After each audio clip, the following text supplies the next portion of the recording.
La Fiscalía está interviniendo la casa del ministro Juan José Santibáñez, ¿no? Todo esto en el marco de las investigaciones que se le siguen al ministro del Interior. Estas son imágenes precisamente de su casa. En el interior se encuentran los representantes del Ministerio Público. Han llegado con esta orden para poder revisar toda la vivienda del ministro Juan José Santibáñez. Que por cierto no está, ¿no? El ministro del Interior ha sido, según una resolución que aparece esta mañana en el diario oficial El Peruano, ¿no? Se ha ido del país, ha sido designado por el gobierno, ¿no? De acuerdo a esta resolución, para algunas actividades en Europa. No es la primera vez, por cierto. En enero también hubo la información de que Santibáñez habría sido advertido que se venía un allanamiento en su casa, y también pues esta vez no está. No han llegado las autoridades del Ministerio Público y él no está. Hay que recordar que 2 testigos protegidos han declarado a la Fiscalía que el ministro del Interior habría recibido presuntamente sobornos de sus clientes cuando él ejercía como abogado defensor antes de asumir como ministro. Todo ello con el propósito, pues, de tener cierta influencia de manera ilícita en el proceso, ¿no? Los procesos judiciales, en algunos casos que él venía siguiendo. Esto ha sido revelado este fin de semana. Y bueno, uno de los testimonios incluso da cuenta que Santibáñez habría solicitado $60.000, dice uno de estos testigos, para supuestamente llegar a algún tipo de arreglo con algunos jueces encargados de resolver un habeas corpus de un caso involucrado en el tema denominado el Escuadrón de la Muerte. Bueno, esa es una de las investigaciones que se le sigue al ministro Santibáñez, pero hay más. Bueno, lo cierto es que no está. Ya tenemos aquí justamente la confirmación de esta resolución que aparece hoy en El Peruano. Santibáñez está camino, si no es que ya llegó, no creo que tan rápido, pero por lo menos está en ruta hacia Bélgica y hacia los Países Bajos. Hay una reunión ministerial del Comité Latinoamericano de Seguridad Interior y la Unión Europea, que va del 5 al 7 de marzo. Y por casualidad, como no existen las casualidades, ¿no? Parece que en esta semana se había programado ese allanamiento, se venían otras denuncias y bueno, la presidenta Boluarte envía a Santibáñez hacia este foro, esta reunión ministerial hacia Bélgica y los Países Bajos. Esto, reiteramos, en medio de cuestionamientos, denuncias por corrupción, por abuso de autoridad. Se menciona que la ausencia del ministro Santibáñez será reemplazado durante estos días por el ministro de Educación, Morgan Kr. Así de pertinente y oportuno. Esta decisión de haberlo mandado de viaje se está tomando prácticamente de última hora, ¿no? Todo ello tras conocerse las denuncias que estamos comentando esta mañana. Lo cierto es que el ministro sabía que iba a ser allanado, ¿eh? Esa información se conocía desde la semana pasada, ¿no? Y bueno, personal del Ministerio Público se encuentra en este momento en su casa realizando las diligencias respectivas precisamente para tratar de encontrar algún tipo de indicio en el marco de las investigaciones que se le siguen. No, y además también hay una moción de censura en el Congreso de la República. Y recordemos también que se había conocido la información de que Santibáñez se había reunido con al menos 20 congresistas en su despacho en el Ministerio del Interior. Una situación que ha sido calificada como un lobby justamente para evitar ser apartado del Ministerio del Interior, del cual, ¿no?, Juan José Santibáñez se aferra ya de una manera pero casi obsesa, ¿no? Él había señalado que no va a dar un paso al costado a pesar de los pedidos que hay, a pesar del incremento de la criminalidad. No va a dar un paso al costado porque él dice que todavía no se da por vencido en su lucha contra la criminalidad. Claro, más de uno lo cuestiona inclusive por estas declaraciones, porque a los ministros no es que los cambien, porque de pronto ellos insisten en que su plan o supuesto plan a corto plazo contra la criminalidad pueda dar resultados, sino simplemente porque efectivamente no se ven resultados en avance justamente en esa línea. Declaraciones del ministro del Interior. Adelante, por favor. Ninguna corroboración se genera esta diligencia, que en este caso que es un allanamiento domiciliario. Entonces, eso sí es lo que llama por eso, es como que para que lo pueda entender la población, es como que cualquier persona de repente ligada a un ciudadano diga, ese señor me presumo que esconde artículos robados. y no hay ningún acto de corroboración, ninguna constatación, ninguna declaración, ningún llamado o pregunta a quienes están incluso citados por los supuestos testigos protegidos. ¿Los audios? Sí, explíquenos bien eso, por favor, ministro, ¿no? A eso voy. Por eso. No de las coimas, supuestas coimas. Porque en realidad, por el tema de las supuestas coimas, no hay absolutamente ningún caso aperturado. Esa declaración de testigos presumiblemente protegidos se ha dado dentro del cuaderno, conforme estoy leyendo en la resolución judicial, dentro del cuaderno de abuso de autoridad. Entonces, para mí, yo les digo una cosa, yo soy un abogado viejo, 25 años de experiencia. Esto en realidad pues, es un manotazo de dado y una treta de la Fiscalía de la Nación, en realidad, para generar una diligencia con un documento o con unas supuestas declaraciones de testigos protegidos, porque no tenía mayores argumentos para poder hacerlo, y por eso es que lo hace dentro del cuaderno del delito de abuso de autoridad. Entonces, pero finalmente, como les voy a repetir, eso se trabajo. Entonces, ¿qué le han notificado usted allá adentro? No, esta medida, como les refiero, responde a un mandato judicial por una solicitud del Ministerio Público, en donde la intención es encontrar artefactos electrónicos o de comunicación que puedan de alguna u otra manera relacionarse o vincularse con el delito de abuso de autoridad. Sácame la duda, señor ministro, ¿por qué no hay policías dentro de la vivienda? Si el allanamiento usualmente, o sería lo correcto que haya policías dentro de la vivienda. Fíjese, y yo le agradezco mucho la pregunta, porque para que ustedes puedan ver la disposición que hemos tenido con mi esposa en que la diligencia se lleve a cabo. De acuerdo al Código Procesal se establece que este tipo de diligencias tiene que llevarse a cabo con personal del Ministerio Público y con personal de la Policía Nacional del Perú. Si yo hubiera querido ejercer otro tipo de derecho, simplemente hubiera cerrado mi puerta y hubiera hecho que no haya personal policial, yo no abro mi puerta y se acabó el problema, porque podría ser parte de un derecho de defensa. No obstante, cuando yo bajé y abrí la puerta, el señor fiscal me informó que solamente tenían la presencia de miembros del Ministerio Público y asistentes fiscales. Y sin ningún problema, le abrí la puerta de mi casa, los dejé pasar para que puedan practicar la diligencia. ¿Quiere decir que no notificaron a la policía? No, ya mayores explicaciones sobre ese tema no hemos tenido. Lo que nosotros hemos brindado son todas las facilidades para que la diligencia pueda llevarse a cabo. ¿Perdón? ¿Qué va a pasar con el viaje a Bruselas? No, es que el viaje a Bruselas no se interrumpe. Yo quiero informarles algo. A ver, el viaje a Bruselas es una invitación porque es una reunión de todos los ministros del Interior del mundo. No es una reunión, nos reunimos todos los ministros del Interior del mundo para establecer justamente protocolos y mecanismos de lucha contra la criminalidad transnacional. Se van a adoptar acuerdos importantes justamente para combatir las organizaciones criminales a nivel transnacional, los medios de financiamiento. Se van a adoptar medidas con otros ministros del Interior, por ejemplo Europa particularmente. Yo tengo ya pactada una cita con los ministros del Interior de Brasil, de Paraguay, de Argentina, con los representantes de Argentina, con el señor Fori de Argentina, y con otros ministros más, especialmente por el tema de nuestras fronteras y la forma como nosotros también tenemos que protegernos en este caso. Y es una invitación que se generó hace más de mes y medio, y la autorización también se gestionó hace más de 15 días. Lógicamente las resoluciones salen siempre con fecha anterior a los viajes porque los ministerios se encargan a otros ministros y que son los que están a cargo de esta Ministro, cartera. la subdirectora de comunicación, bueno, lo salió a desmentir prácticamente, esto lo anunciaron a la hora que se presentó usted en esta entrevista en Cuarto Poder. ¿Puede ahora decir y señalar ante la población que nos está viendo en estos momentos cómo usted obtuvo este guión, cómo usted tuvo esta nota antes de ser emitida? A ver, con respecto al tema de la directora de la DIRCOM del ministerio, después de la entrevista nosotros nos hemos reunido y ella me ha manifestado que en ningún momento ha salido a desmentir nada. Y cuando yo justamente le he hecho la pregunta, ella me ha referido: disculpe ministro, soy periodista y guardo mi fuente. Entonces, ustedes como periodistas perfectamente saben que guardan sus fuentes. Yo respeto mucho su tema profesional, y al advertirme ya que su fuente la va a resguardar, y es un tema que yo no le quiero.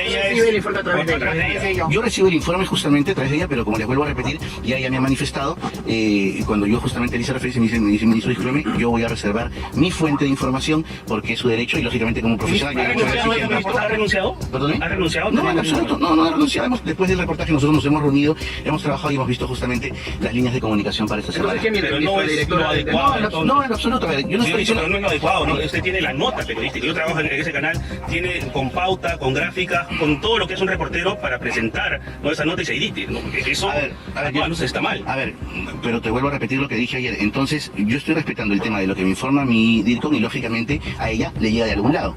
Entonces, en todo caso, yo lo que recomendaría es que tú también puedas ver tema de sus filtros en su canal o en su programa y advertir ese tema. Eso es una cuestión que yo no voy a discutir, y como les digo, ya la DIRCOM me informó y yo me quedo con esta información. Ministro, entonces, para que quede claro para toda la población, ¿cuál ¿Cuál ha sido el motivo de la presencia de agentes del Ministerio Público en su domicilio? Sí, el motivo, como les digo, el motivo de la presencia aquí y que nosotros hemos brindado absolutamente todas las facilidades desde el momento que han llegado ha sido para desarrollar una diligencia de allanamiento para la obtención de artículos electrónicos, medios electrónicos, y nosotros desde que el momento que han llegado a las 5:31 hemos brindado absolutamente todas las facilidades del caso, les hemos permitido el acceso, y además en este momento la diligencia se está desarrollando. Yo he venido solamente, salí un rato para poder atenderlos por el caso de abuso de autoridad. Entonces salí un rato para poder atenderlos y poder brindarles el tema. ¿En torno a qué exactamente? En torno a la denuncia formulada por el señor Junior Izquierdo con respecto a la presunta comisión de un delito de abuso de autoridad, en cuanto lo que sostiene es que a razón de las denuncias o de los temas que había referido se habría iniciado en este caso un proceso disciplinario con relación a la contra denuncia él, constitucional, ¿no?, que usted iba a presentar el día de hoy con la fiscal de la Nación. ¿Cómo va esa cuestión? ¿La va a presentar el día de hoy? Sí, a ver, nosotros la denuncia constitucional que nosotros hemos referido que se va a presentar se hace a través de la Procuraduría, porque lo presenta la institución. ¿Y por qué lo presenta la institución? Porque nosotros estábamos trabajando en una mesa de trabajo que era la mesa multisectorial para el establecimiento de protocolos iniciales para la investigación preliminar, que de acuerdo al último marco normativo está a disposición o bajo la tutela de la Policía Nacional. En base a esto se había hecho una mesa de trabajo con diversos organismos, el Ministerio de Justicia, Poder Judicial, Ministerio Público, Policía Nacional, para poder establecer, como reitero, los protocolos. De un momento a otro, la Fiscalía de la Nación, eludiendo sus responsabilidades, eludiendo su obligación constitucional, eludiendo lo que establece la normatividad adjetiva, resuelve mandar un oficio y decir que no se vuelve a sentar más a razón de que interpuso una demanda constitucional ante el Tribunal Constitucional, y mientras eso se resuelva, simplemente la señora... Y entonces eso es un incumplimiento de funciones, porque nadie puede negarse a cumplir la ley mientras la ley no sea declarada inconstitucional o no sea observada por el Poder Judicial. A la población en estos momentos le queda un poco de dudas sobre, usted ha señalado por un abuso de autoridad. ¿De qué tipo se refiere? ¿Por qué motivo dice que se lo están allanando? ¿Podría detallar, por favor, este tema? Sí, cómo no, fíjese. Lo que sucede es que esta persona, que es el señor Junior Izquierdo, lo que ha denunciado es la supuesta comisión del delito de abuso de autoridad, alegando que por el hecho de haber supuestamente compartido un audio en el que presumiblemente estaría manteniendo conmigo, a razón de esto se le inició un proceso disciplinario para darle de baja. Entonces, esa es la imputación.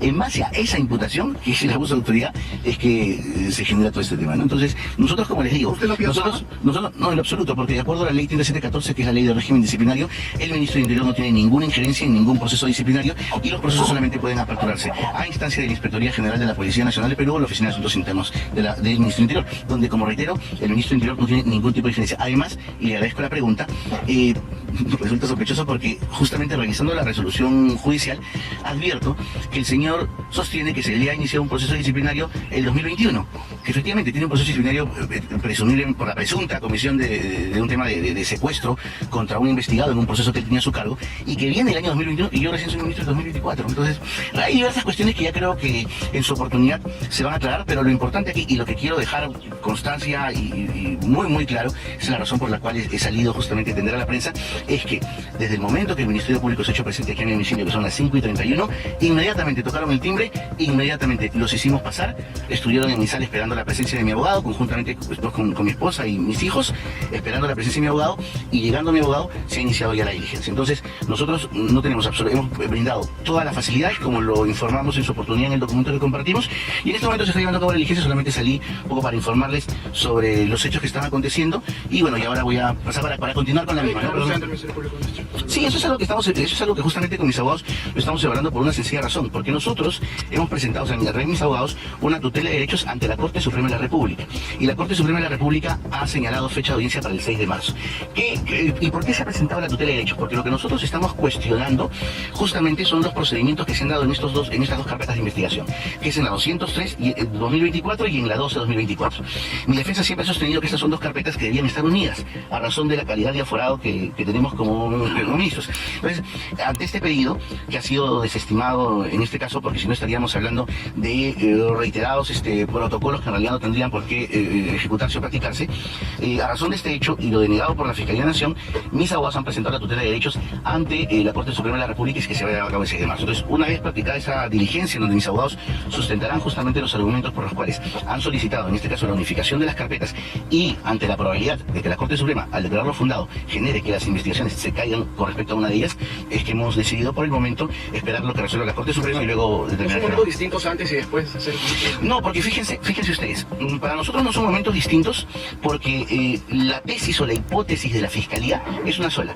La hipótesis de la Fiscalía es que, presumiblemente, el señor Santibáñez habría desarrollado o ejecutado determinados actos con un fin. ¿Y cuál era ese fin?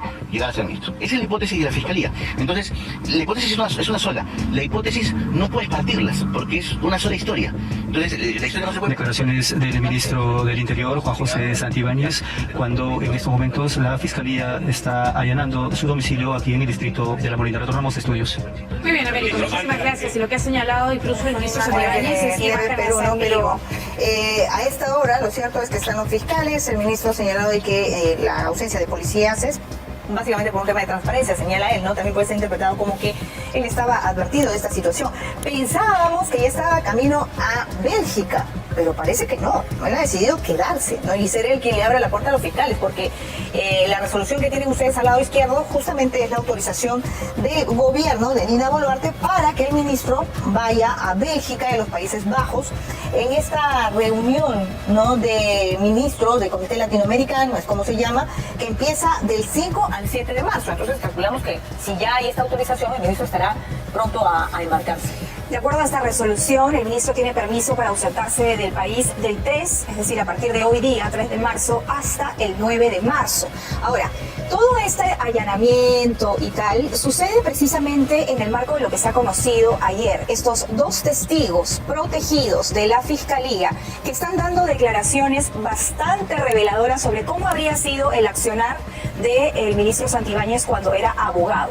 Y cómo él habría intentado contactar con algunos jueces o representantes de la Fiscalía o del Poder Judicial precisamente para torcer ciertos procesos que él veía en su momento gracias al pago presuntamente de coimas. Esto es lo último que se ha conocido, pero el allanamiento que se está realizando la mañana de hoy no es por este caso. El allanamiento es precisamente en el marco de la investigación que se le sigue al ministro Santibáñez por el presunto delito de abuso de autoridad. Y todo esto en el contexto de lo que viene declarando el capitán de la policía Junior Izquierdo, más conocido como Culebra. Ustedes recordarán estos audios que fueron publicados hace algunas semanas, donde supuestamente se le escucha al ministro Santibáñez hablar con este capitán, aunque luego él lo ha negado, dice que sí habló, pero que no tenía tanta relación. Y bueno, él desconoce la autoría, digamos, de estos audios difundidos, ¿no? Lo cierto es que hay unas declaraciones, hay una conversación donde se le escucha al ministro señalar que él tenía un encargo, que era la desactivación de la DIVIAC, que presuntamente se lo habría dado la presidenta de la República, para que él pueda asumir como ministro del Interior. Bueno, algo que sucedió después, ¿no? Hemos visto cómo se desactiva precisamente esa unidad, y bueno, y demás revelaciones que hace Santibáñez en tono sarcástico, en el sentido de que iba a utilizar todos los medios posibles para llegar en ese momento a ser, pues, ministro del Interior. Pero también lo que se ha conocido anoche genera preocupación en el gremio de periodistas, porque es la filtración de un informe, ¿no?, que iba a ser transmitido, difundido en televisión, y al cual tuvo acceso el ministro antes siquiera que ese informe saliera al aire. Entonces, él no ha sabido responder sobre esta filtración, ¿no? Porque se generan una serie de versiones. ¿Cómo es que una información, ¿no?, que pertenece a un medio periodístico termina en el Ministerio del Interior? El ministro lo que ha señalado es que él no sabía nada y que en todo caso la responsabilidad es de su directora de comunicaciones. ¿No? Una forma más de deslindar responsabilidades, esta vez utilizando como chivo expiatorio a la directora de comunicaciones. Para eso quiere de repente tener también vocero, para ir en esta línea de jamás asumir responsabilidades. Y del otro lado también tenemos que el ministro acaba de mencionar en esta entrevista a los medios de comunicación que la Fiscalía está al interior de su casa para recolectar algunos aparatos electrónicos, pero nos preguntamos, ¿esos aparatos tendrán chip? ¿Estos aparatos estarán ya reseteados a esta hora de la mañana? Porque él entregó un teléfono celular sin chip y reseteado al Ministerio Público, y el Ministerio Público ordenó que pueda entregar toda la información y sus claves de acceso al iCloud. Lo cierto es que el ministro del Interior ha denunciado a la fiscal de la Nación ante la Subcomisión de Acusaciones Constitucionales. Larga la novela.